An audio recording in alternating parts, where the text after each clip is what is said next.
Professeur Lafitte, bonjour. Nous avons le plaisir de vous rencontrer dans le contexte du congrès Cardio-Valve et vous êtes ici en tant que président de la filiale imagerie cardiovasculaire de la Société française de cardiologie. Vous m'arrêtez si je me trompe et vous rectifiez. Et cette filiale est quelque chose de relativement nouveau, donc on peut peut-être déjà vous demander des précisions sur ce qu'elle est, ce qu'elle représente, comment elle est constituée.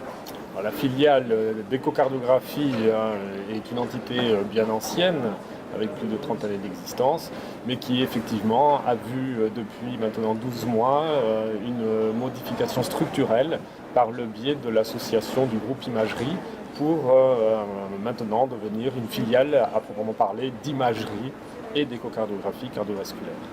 C'était un besoin qui était ressenti parce que tout se recoupe finalement. C'est une nécessité clinique, c'est une nécessité effectivement de prise en charge au mieux de nos patients par les différentes modalités qui sont aujourd'hui à disposition. À savoir l'échocardiographie, outil pratique de l'ensemble des cardiologues, mais également dans une seconde ligne, des capacités d'exploration plus poussées par l'IRM fonctionnel, le scanner, le coroscanner. Ce sont des modalités aujourd'hui qui font partie de l'ensemble de l'éventail des possibilités de prise en charge de nos patients. Et d'ailleurs, on le voit bien dans les communications où, quand l'écho ne marche pas, est-ce qu'on fait de l'IRM, il y a beaucoup de questions qui tournent là autour.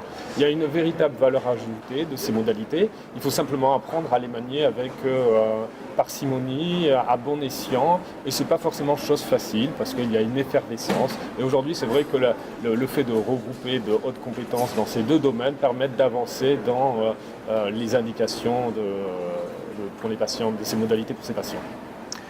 Le futur assez rapproché finalement de la filiale, c'est un congrès l'année prochaine.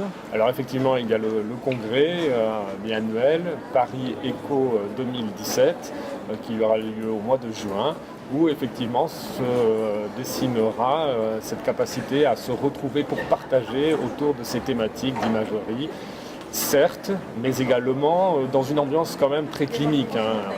Le congrès est technique, mais malgré tout orienté sur la prise en charge optimale des patients. Donc on reste dans cette dimension très clinique de la prise en charge. On est dans un congrès de cliniciens pour des cliniciens. Exactement. Est-ce que ce congrès aura un axe particulier ?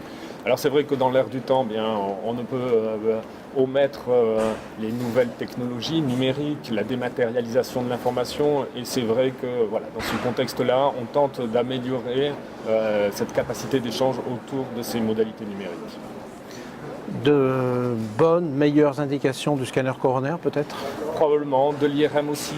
L'indication est une chose importante, mais également l'interprétation. Et aujourd'hui, un petit peu à l'instar de la coronarographie, on s'aperçoit que le cardiologue, dans un avenir probablement très proche, apprendra à interpréter lui-même les examens IRM ou scanner qu'il aura demandé. C'est le mot de la fin, donc on n'a plus qu'à attendre quelques mois ? Effectivement, et pour attendre au mieux, je dirais, ne pas oublier de naviguer sur la plateforme de la filiale d'imagerie, la plateforme internet de la filiale d'imagerie, à savoir EchoWebline, qui est l'élément source finalement de communication de notre filiale. EchoWebline. EchoWebline. Très bien, merci beaucoup. Je vous en prie.